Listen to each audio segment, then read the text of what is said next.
Take you live to listen to Finance Minister Arun Jaitley. Influenced by one core agenda. And the principal issue in every year in the debate used to be corruption. And in fact, if we take out the time which members used to consume in highlighting various scams, some of us had even difficulty in counting the number of zeros when we added to those scams. I think the high point of the present debate over 3 days is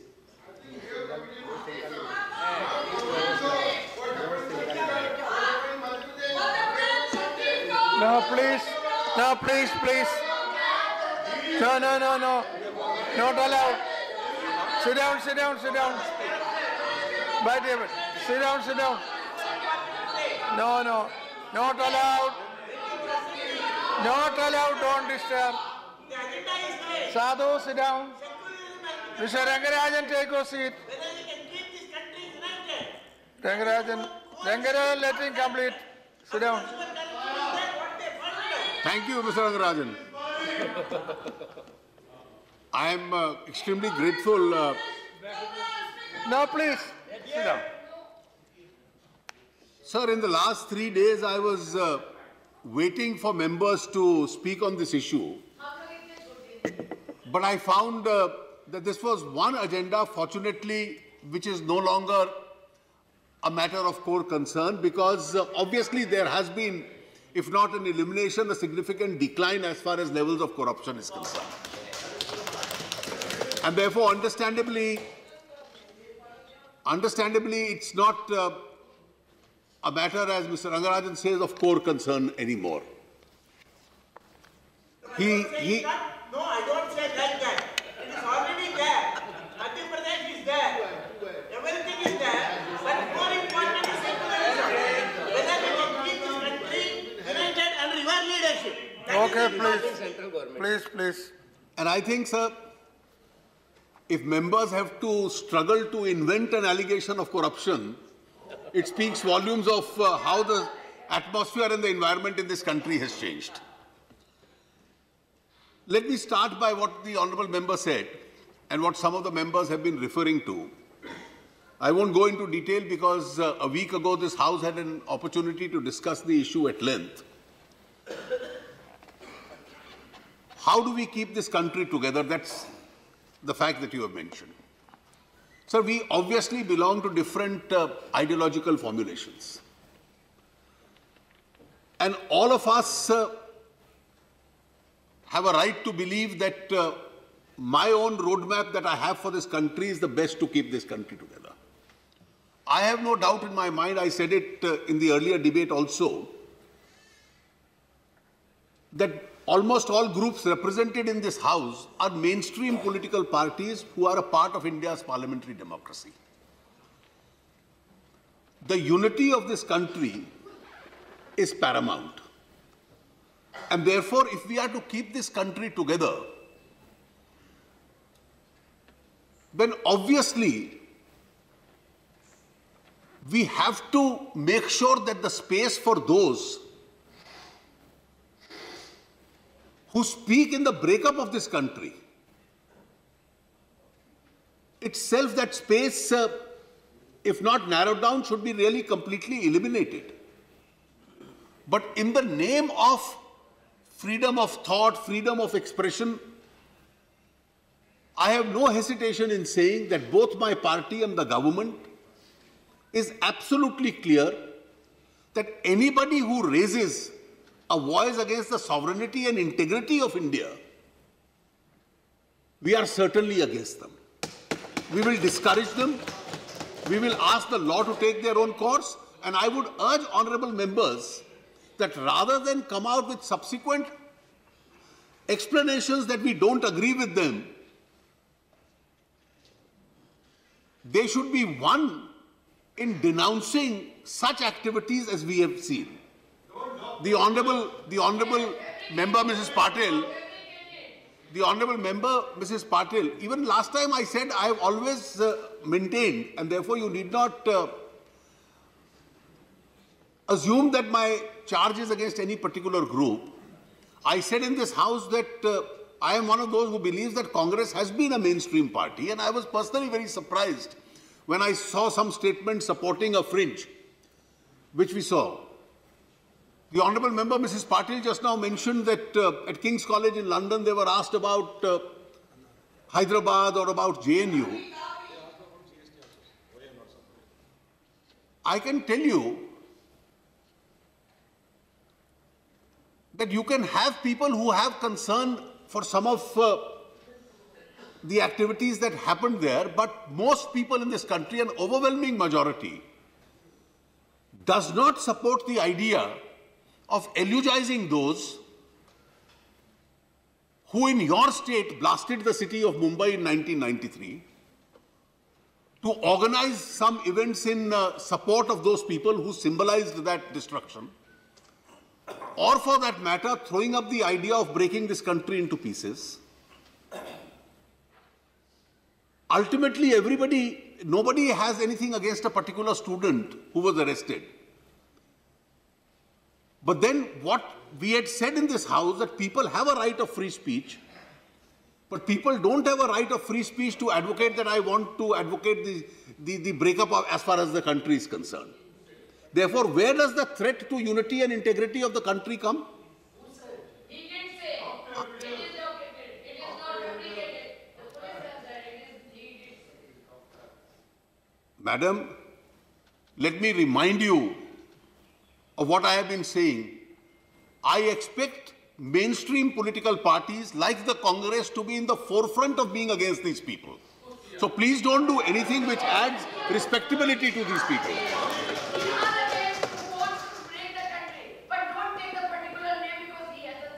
No, please. I have not taken any name. I don't know. ये क्यों आजाद साहब आपकी भाषा में सोच रहे हैं कि टोपी इनके सिर पे है?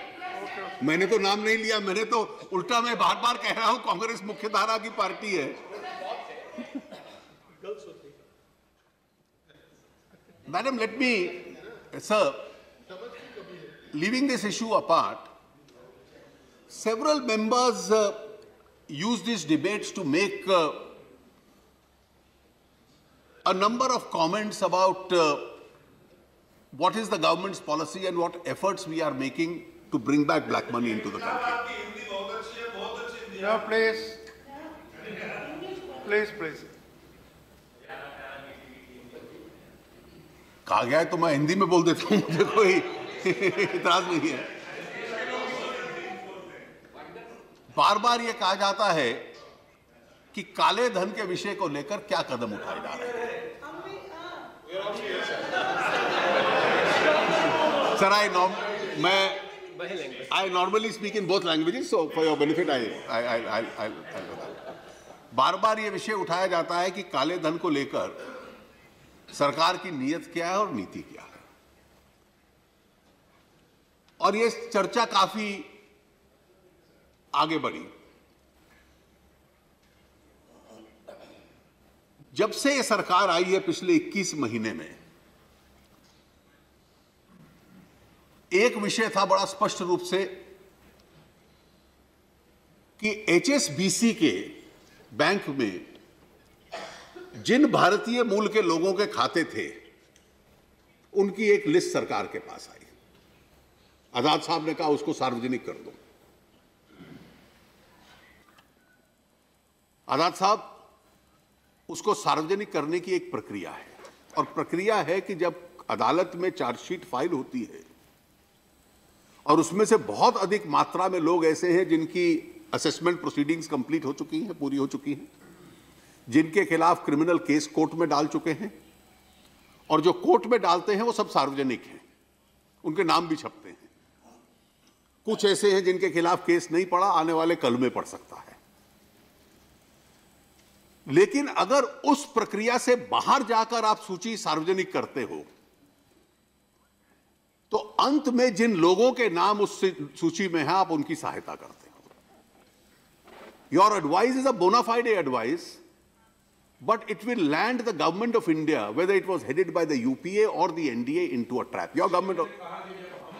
थे तब हम आप नहीं मानते थे, तब ये Sir, this is कहते not- थे कि कांग्रेस को कुछ छुपाना है, इसलिए नहीं कहते। मैं ये नहीं कहता था कि आपको करने चाहिए। Sir, if you want to make it, if you make it an inter-party issue, all your cooperation treaties have a covenant that the information is being provided on a particular condition. And that condition has to be complied with. And one of the conditions is that you make the names public when the case is filed in court. If you start using it for a political purpose, the other day in the other house, for example, in the Income Tax Act, there is a provision that I can't make anybody's information of search or investigation or even assessment proceedings public. In the other house, there was a debate. I said, I'm not going to make it public because there's a prohibition in the Act. And therefore, once a case is filed, it can be made public. But if you make it public other than by a procedure which is not prescribed in that agreement, then you disentitle yourself from getting any evidence internationally. And if you don't get evidence internationally, you'll never be able to prove the case. So the best way of helping the accused is breach the treaty, disentitle yourself from getting the information, and then the accused goes scot-free. That is not an advice we are following. We are proceeding in most of those cases. Assessments have been completed, criminal cases have been filed. Those names are already in public domain. I have no hesitation in sharing the names which are already in public domain. But we will strictly follow the procedure that is given in courts. In the Liechtenstein case, wherever prosecutions were required, we have filed them. We opened a window for declaration of monies if people had abroad. Many people have declared, some may not have declared. By 2017, the G20 initiative, the FATCA agreement that we've entered into with the US, the increased emphasis on sharing of information globally now.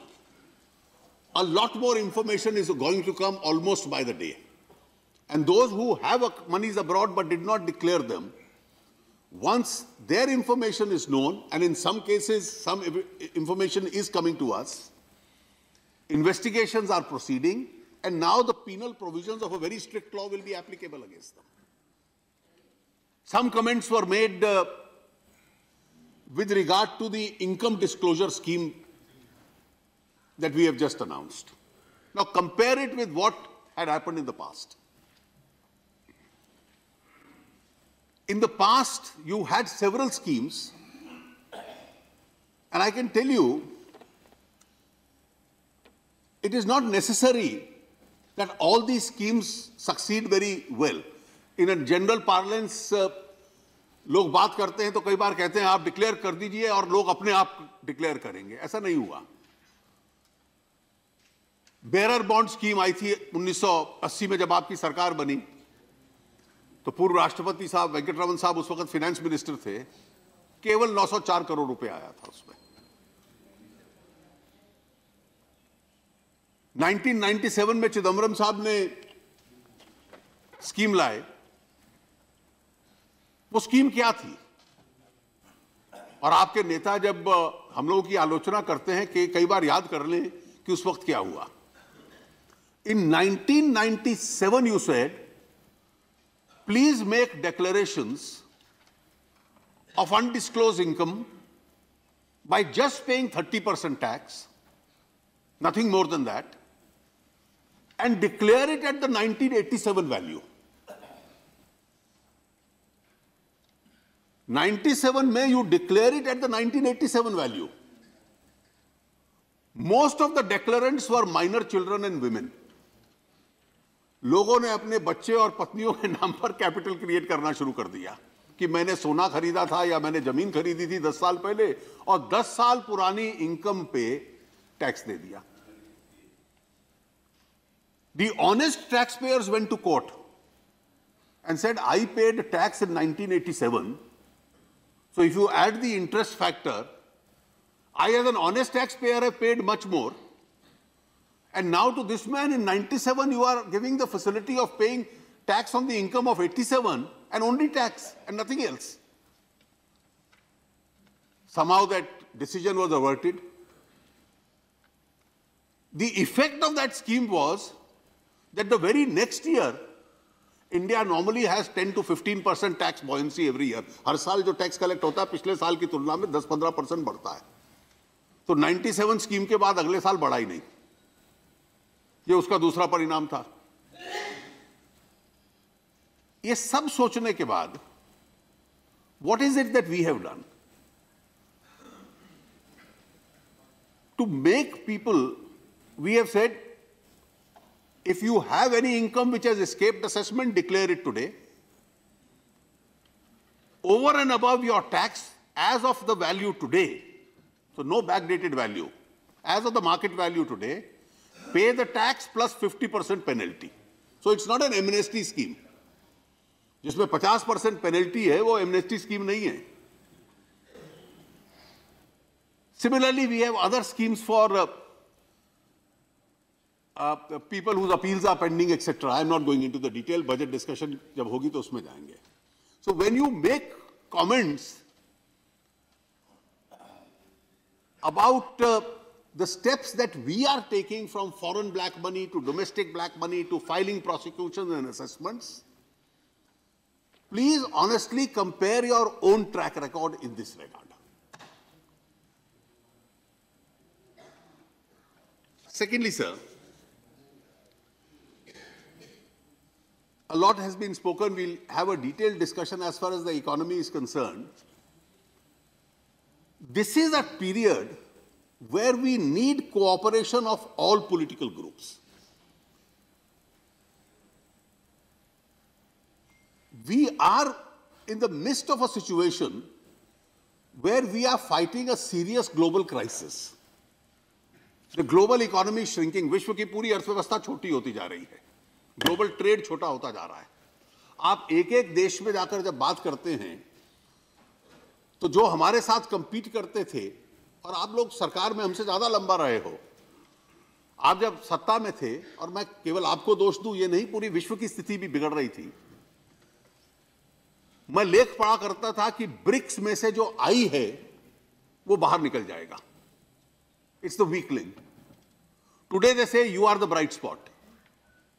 अब कई कारण है, उसमें मैं उसका राजनीतिकरण नहीं करता, लेकिन ब्राजील की स्थिति देखिए, रशिया की देखिए, चाइना के स्लो डाउन का इंपैक्ट देखिए, दक्षिण अफ्रीका देखिए. आप एक एक स्थान देख लें और पूरे विश्व की अर्थव्यवस्था सुकड़ती जा रही है. पहले एक व्यवस्था होती थी कि विश्व में आर्थिक संकट कभी 10 साल में एक बार आता था. आज तो रोज वही परिस्थिति है. We are living the new normal now is volatility. It is uncertainty.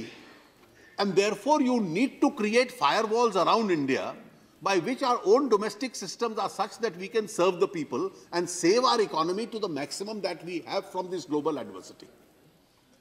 तब ग्रो करना जब दुनिया बढ़ रही थी आगे, वो सरल होता है. When the going is good, everybody is at his best. But when the going is globally challenging, you are then to sustain, and therefore our emphasis today is our services sector are doing well. Our manufacturing is somewhat recovering. Our urban demand is recovering. But then there are challenging areas. We've had 2 very bad years of monsoon. So rural demand is poor. There is agrarian crisis. So you need to put in a lot of money into the villages, into the rural areas. So जितना भी हम लोग कोशिश कर रहे हैं, ये मैं तुलना की तरह से नहीं कह रहा. अगर इसलिए ग्रामीण सड़क अगर 27,000 करोड़ इस साल जाता है राज्यों का और केंद्र का मिलाकर, तो उससे एक फर्क पड़ेगा. अगर मनरेगा का आपने बार बार जिक्र किया, जब प्रधानमंत्री जी कहते थे कि it's a living monument of failure, इसका मतलब आजादी के 60-65 साल बाद हमें ऐसी योजना बनानी पड़े, इसका मतलब उनका अर्थ यह था, स्पष्ट था कि अभी तक हमने किया क्या जमीन के ऊपर. What is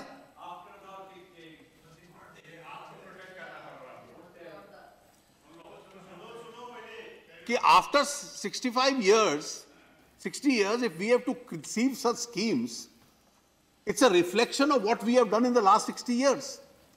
But then, this year, if we spend the money which we have allocated, this will be the highest ever allocations. मेरे पास पूरे एक वर्ष का रिकॉर्ड है. आप एलोकेट कर दो 40,000 करोड़ और साल के अंत में खर्च करो 29,000 करोड़. अब तो सारा खर्च हो रहा है. इंटरेस्ट सबवेंशन हम मैक्सिमम अमाउंट देंगे. बिजली के लिए, सिंचाई के लिए अधिक से अधिक साधन देंगे, क्योंकि उन क्षेत्रों में एक संकट है. इसलिए अगर बुनियादी सिद्धांत ले लिए जाएं तो सरकार को अपने साधन उस क्षेत्र में डालने पड़ेंगे. आपको इंफ्रास्ट्रक्चर में डालने पड़ेंगे. ये जो बैंक्स की आज पब्लिक सेक्टर बैंक्स की स्थिति है, मैं इसको बहुत कोई बड़ा संकट नहीं मानता. एक चुनौती निश्चित रूप से है, और ये कोई ऋण हमारे जमाने के दिए हुए नहीं है. राजनीतिक लोग उसमें कितना हस्तक्षेप करते हैं मुझे नहीं मालूम.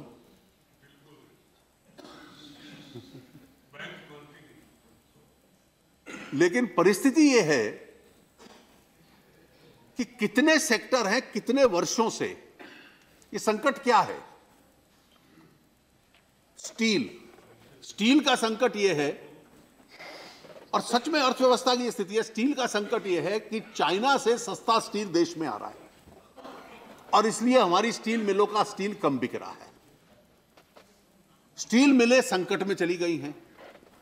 टाटा स्टील जैसी कंपनी, उसकी रेटिंग भी खराब दुनिया के में हो गई, जो सबसे पुरानी स्टील की कंपनी है.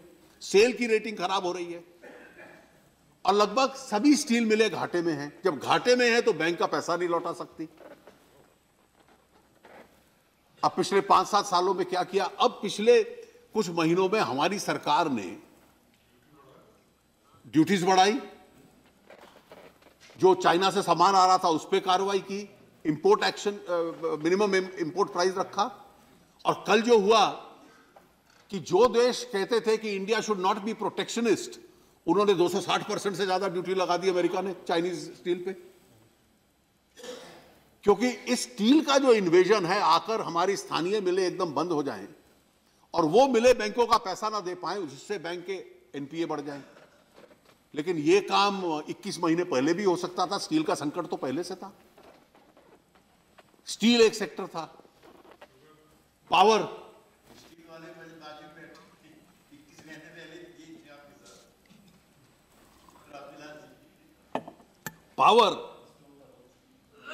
पावर के क्षेत्र में आज बिजली की पैदावार देश में रिकॉर्ड है. बिजली का वितरण, डिस्ट्रीब्यूशन रिकॉर्ड है. लेकिन जब राज्यों में जाती है तो कुछ राज्यों ने यह नीति बना ली, और मुझे लगता है इसमें एक आम राय इस सदन में बने और राज्यों में भी बने, जो हम कोशिश कर रहे हैं कि वोट प्राप्त करने के लिए जो बिजली की दाम है वो दाम नहीं लेंगे, उससे सस्ते पे देंगे. अब ये घाटा कौन इसकी पूर्ति करेगा? या आप राज्य अपनी बजट में से करें. और राज्यों ने समझा कि बैंकों का, ये केवल उद्योगपति नहीं थे, राज्य सरकारों ने समझा बैंकों से पैसा लेते जाओ, बैंक पैसा देते जाएंगे और बैंक का लौटाएंगे कैसे. और ये एक सबक है हम सब के लिए. मैं उदाहरण देता हूं, मैं किसी को छोटा नहीं दिखला रहा. आप इसका आकलन कर लीजिए. राजस्थान में जब 2008 में आपकी सरकार आई तो बिजली कंपनी ने लगभग 15,000 करोड़ देना था बैंकों का. और किसी को लगा कि सस्ती बिजली देने में, घाटे में बिजली देने से चुनाव में वोट जीता जाता है, तो सीटें तो इतिहास में सबसे कम आई, और वो 15,000 करोड़ 70,000 करोड़ हो गया. और 70,000 करोड़ का असर यह हुआ कि हर यूनिट पे 2 रुपए ब्याज पड़ गया. बिजली का दाम भी बढ़ गया, और केंद्र से कोई कदम नहीं कि इसको उठाएंगे कैसे. तो अगर स्टील नंबर 1 पे है घाटा करवाने में, तो स्टेट डिस्कॉम्स का दूसरा रोल है. आज 15 से ज्यादा डिस्कॉम्स ने जो सेंट्रल स्कीम हमने उदय योजना इस संकट में से बाहर निकलने के लिए बनाई है, उसके ऊपर हस्ताक्षर किए हैं. तीसरा, हाईवेज.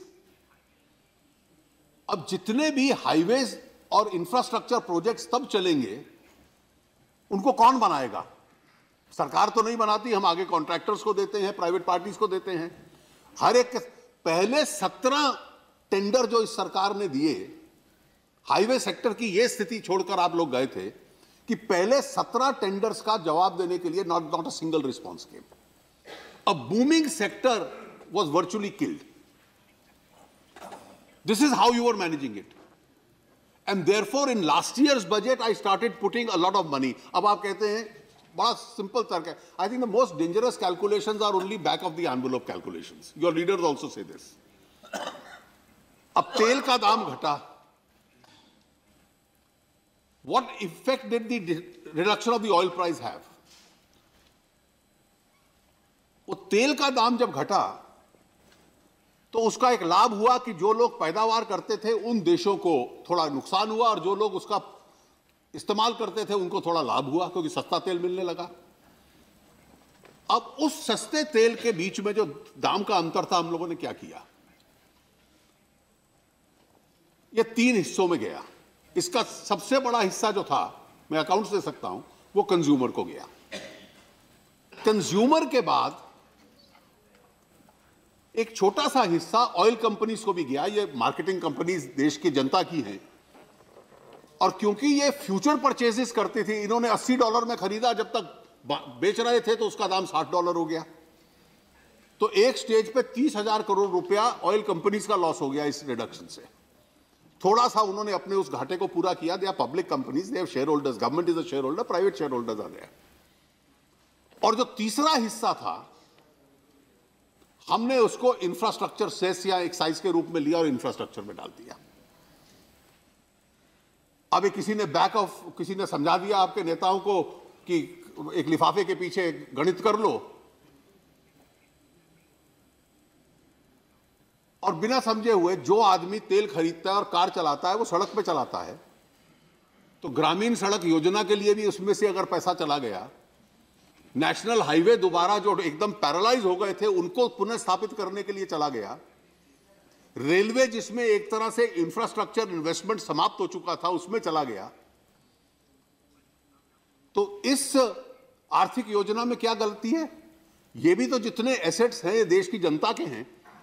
और आज की परिस्थिति में जब प्राइवेट इन्वेस्टमेंट दुनिया की मंदी के माहौल में धीमी है, तो जो सार्वजनिक पब्लिक इन्वेस्टमेंट है उसको बढ़ाने की आवश्यकता है. जो आज हम लोग ग्रोथ अचीव कर पा रहे हैं, ये 3 कारण इसके मूल हैं. पब्लिक इन्वेस्टमेंट है, फॉरेन डायरेक्ट इन्वेस्टमेंट है जो बड़ी है, और थोड़ी अर्बन डिमांड बड़ी है. और हम लोगों की आर्थिक नीतियां जो मौजूदा हैं उसका एकमात्र उद्देश्य है कि ग्रामीण क्षेत्रों के अंदर भी उसकी डिमांड बढ़े, इंफ्रास्ट्रक्चर क्रिएट हो, किसान की जेब में किसी ना किसी तरीके से, किसी ना किसी कारण से हम लोग साधन डालें, इंफ्रास्ट्रक्चर में डालें. और जो ये अर्थव्यवस्था का प्रभाव बैंकों के ऊपर हुआ है, उन बैंकों की आर्थिक स्थिति भी सुधारने का प्रयास करें. स्टील सुधरेगा, हाईवे सुधरेंगे. चीनी की मिलों ने गन्ना किसान का 21,000 करोड़ देना था, आज सुधार आया, वो 1,800 करोड़ पे रह गया. तो धीरे धीरे एक एक करके सेक्टर्स को सुधारने का प्रयास करना, ये एक उसका प्रयास हम लोग एक प्रकार से करते चले जा रहे हैं. आपने कहा कि कीमतें बहुत बढ़ गई. अब मैं आंकड़े भी बतला सकता हूं. आप तो डबल डिजिट इन्फ्लेशन छोड़कर गए थे, और उस डबल डिजिट इन्फ्लेशन को, और यहां तो पिछले 15-16 महीने से होलसेल प्राइस इंडेक्स नेगेटिव में चल रहा है.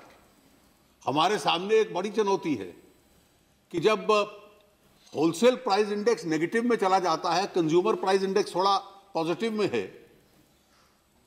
एक आध आइटम की कीमत अगर दुनिया में, अगर तेल की, मेटल की, कमोडिटीज की, सीमेंट की, इनकी कीमतें बढ़ गई और दुनिया के बाजार में कमजोरी आ गई, तो एक दाल की कीमत बढ़ गई, तो आपको दाल नजर आ रही है, जो बाकी 40 चीजें जिसकी कीमत कम हुई पहले से, वो आपके एजेंडा में से बाहर हो गई.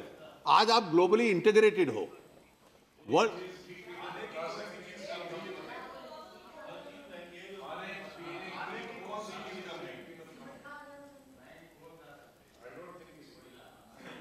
आप in a globally integrated economy, global prices will impact on domestic economy. and therefore there are a large number of items which impact your life, where costs have gone down in the present global environment. There are some items, there could be some items, pulses for example, जिसकी shortage हमारे देश में भी है और पिछले वर्ष पूरी दुनिया में भी थी, और जिसके ऊपर सरकार ने कार्रवाई करके रेड्स करके उसके दाम कम करने का प्रयास किया। आप आज दो तीन विषय केवल, आप जो टॉलरेंस की बात करते हैं, आप एक कल्पना कीजिए, दिल्ली का चुनाव आया तो एकाएक समाचार आने लग पड़े कि एक विशेष मजहब के धार्मिक स्थानों पर अटैक्स हो रहे हैं। अब गलत है अगर हो रहे हैं तो क्या ये राजनीतिक षड्यंत्र था? जांच हुई, चुनाव में उसका भरपूर इस्तेमाल कर लिया, बाद में पता चला उनमें से एक एक केस पुलिस ने रिजॉल्व कर लिया।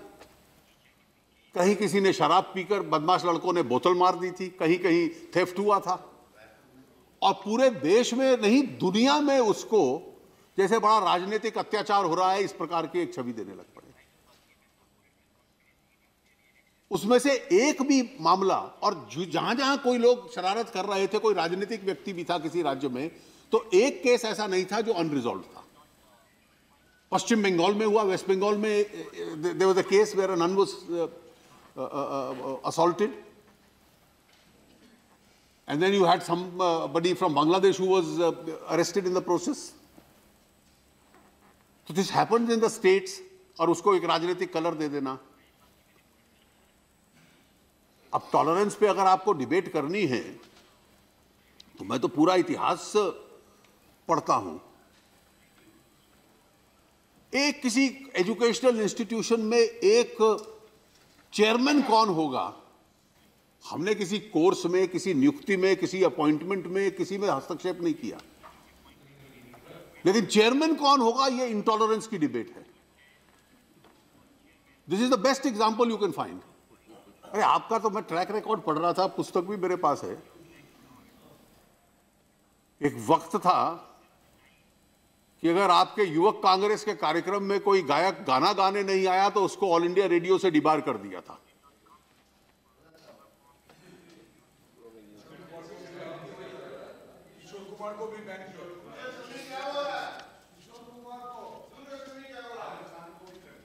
मतलब वो क्या इंटॉलरेंस थी?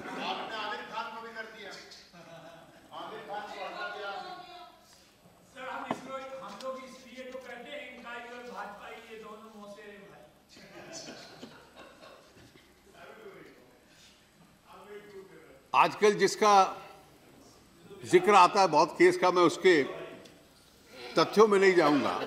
आप कल्पना कीजिए, मैंने जून 2013 में एक लेख लिखा था जिसका टाइटल था should the CBI be investigating the IB. मैं उस केस के तथ्य में नहीं जाऊंगा, वो तो रोज टेलीविजन पे, अखबार में हम लोग पढ़ते हैं। आप राष्ट्रीय सुरक्षा के साथ क्या कर रहे थे? हमारी देश की सुरक्षा इंटेलिजेंस एजेंसीज का एक दायित्व है कि कोई सीमा पार से आता है उसकी इंटेलिजेंस रखना, उसके इंटरसेप्ट्स रखना, वो कन्वे करना राज्य सरकारों को। और आपने पूरी सिक्योरिटी एजेंसी के खिलाफ सीबीआई जांच करेगी, चार्जशीट फाइल करेगी, तो आपको इस देश का सिक्योरिटी नेटवर्क बतलाएगा कि पाकिस्तान से जो इंटरसेप्ट्स आते थे हम वो क्या कानूनी गैर कानूनी तरीके से इंटरसेप्ट करते थे, वहां हमारे इन्फॉर्मर कौन थे, हम किस तरीके से लोगों को फॉलो करते हैं, किस तरीके से राज्य सरकारों के खिलाफ कोऑर्डिनेट करते हैं राज्य सरकारों के साथ। आपको ये केवल केस एक एफिडेविट बदलने का नहीं था। It was not a case of simple changing your affidavit. Shivraj Patil साहब गृह मंत्री थे, होम मिनिस्ट्री ने एफिडेविट दिया, this was an LET operative and our intelligence agencies were involve. You change the affidavit, we don't know. When Hadley's statement came, which he had given to the FBI, The part which referred to LET, you removed it from the file, that page. You changed the composition of the SIT on a couple of occasions. You colluded, and I'm making a serious charge with जो लोग actual encounter में involve थे, 90 दिन तक chargesheet file नहीं की ताकि उनकी बेल हो जाए और बाद में वो राजनीतिक नेताओं के खिलाफ गवाह बन जाए, ये प्रयास था. But in the process, you unbared the entire security apparatus of India. But this is the kind of because you wanted to fix some political leader. वो rule of law था, वो intolerance नहीं थी. I think that is not correct. जो metropolitan जज की judgement है, जो हाई कोर्ट की जजमेंट है, उसको हम बिल्कुल डिसमिस नहीं कर सकते. उनकी जजमेंट के बारे में क्यों नहीं चर्चा होती? Intelligence agencies are not sacrosanct. एक एजेंसी अगर गलत करे और एजेंसी एज सच नहीं, अगर कोई इंडिविजुअल गलत कर सकता है, हम देखते हैं काउंटर इंटेलिजेंस इसलिए होता, इंटेलिजेंस के ऊपर इंटेलिजेंस हो सकता. आजाद साहब, let me tell you, whether it is security agencies or its armed forces in a country which is repeatedly the victim of terrorism, more particularly cross-border terrorism, our agencies and forces have to struggle in order to keep pace with those who want to subvert India. And therefore, कभी आप इसको dispassionately सोचिए. मैंने 2013 में अपने उस लेख में लिखा था कि governments are not immortal. They change. And I hope once this government changes, someday an inquiry will be held on how this compromise with national security was taking place. But उस वक्त आपको लगता था कि हमें कोई हटा ही नहीं सकता. तो इसलिए मैं उसकी केस की डिटेल्स में नहीं जाता. अब आपने फॉरेन पॉलिसी के संबंध में विषय उठाए.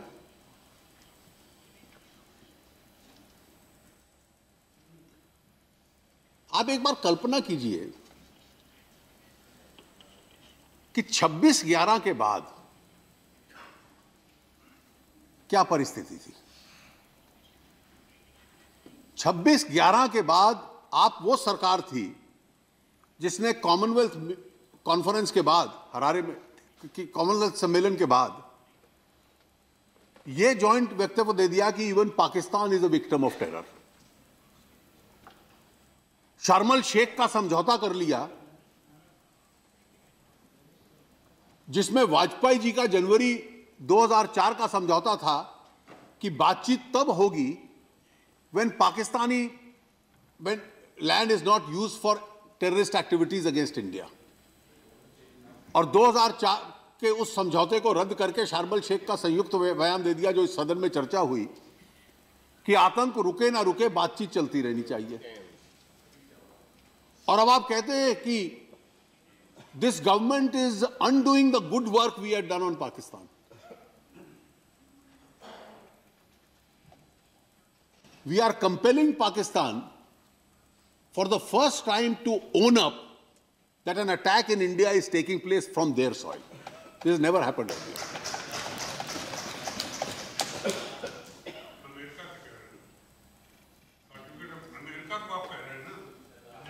अमेरिका नहीं कह रहे, मैं पाकिस्तान से. आपने, मैं एक दो छोटे विषय, आपने कहा कि आप सरकार की जो सामाजिक सुरक्षा की योजना है ये क्या है.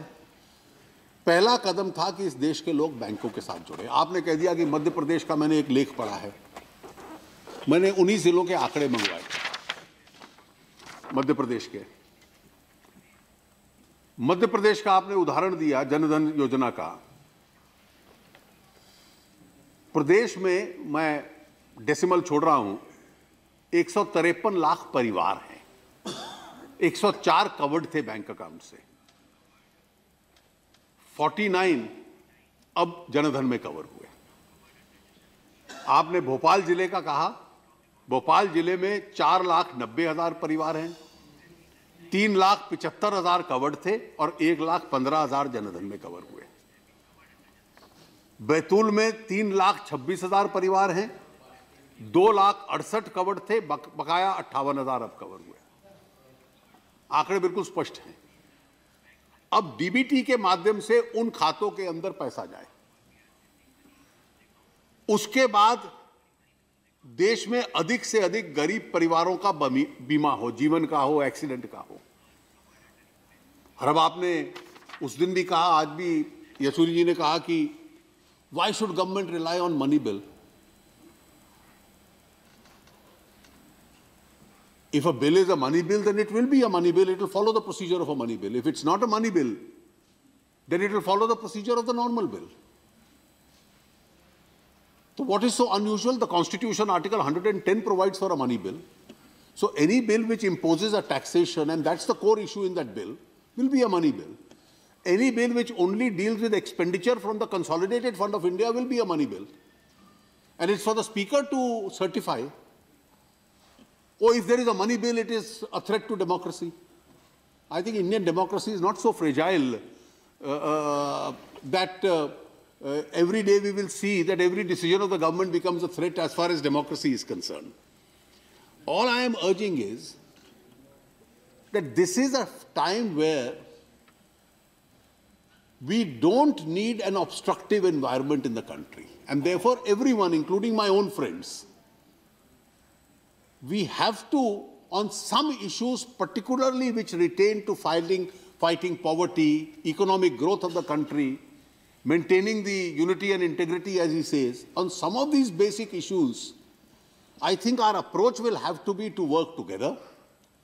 And in case there are differences on how we can grow faster, these are differences the government and the opposition can always live with, and these are differences which are highly desirable.